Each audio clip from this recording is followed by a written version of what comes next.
So here are some of the facts that led up to the Salem witch trials. The Salem witch trials occurred in colonial Massachusetts between 1692 and 1693. Some of the factors leading up to the witch trials were refugees. In 1689, there was a war that England started with France in the American colonies. People started escaping from the war. Let's call them refugees, and they fled to Salem village. These refugees created a strain on Salem's resources. Number two, there was already tension in Salem between the wealthy and the poor.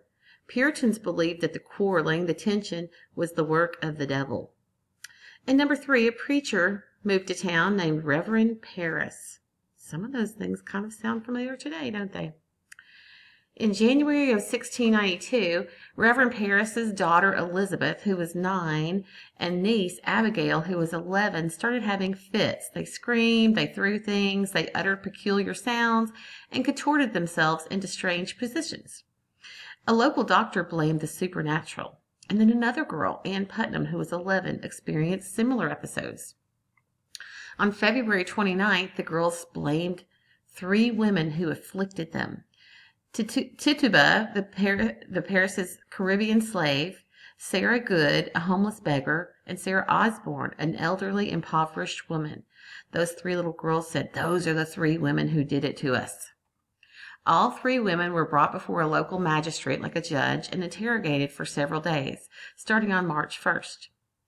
The first one, Osborne, the elderly, impoverished woman, said she was innocent. So did Good, the homeless beggar. But Tituba confessed. She said, "The devil came to me and bid me serve him." She described elaborate images of black dogs, red cats, yellow birds, and a black man who wanted her to sign his book. She admitted that she did sign the book, and said there were several other witches looking to destroy the Puritans. All 3 women were put in jail. With the seed of paranoia planted, a stream of accusations followed for the next few months. Charges against Martha Corey, a loyal member of the church in Salem village, greatly concerned the community. If she could be a witch, then anyone could. Magistrates even questioned Sarah Good's 4-year-old daughter Dorothy, and her timid answers were construed as a confession. The questioning got more serious in April. Dozens of people from Salem and other Massachusetts villages were brought in for questioning. The first case brought to the special court was Bridget Bishop, an older woman known for her gossipy habits and her promiscuity. She slept around. When asked if she committed witchcraft, Bishop responded, "I am as innocent as the child unborn." The defense must not have been convincing, because she was found guilty and on June 10th became the first person hanged on what was later called Gallows Hill. Courts even began to allow spectral evidence. They could question you about dreams and visions and convict you on dreams and visions.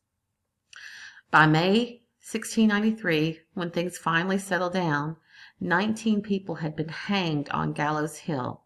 A 71-year-old man was pressed to death with heavy stones, and more than 200 people have been jailed for practicing the devil's magic, several of whom died in jail.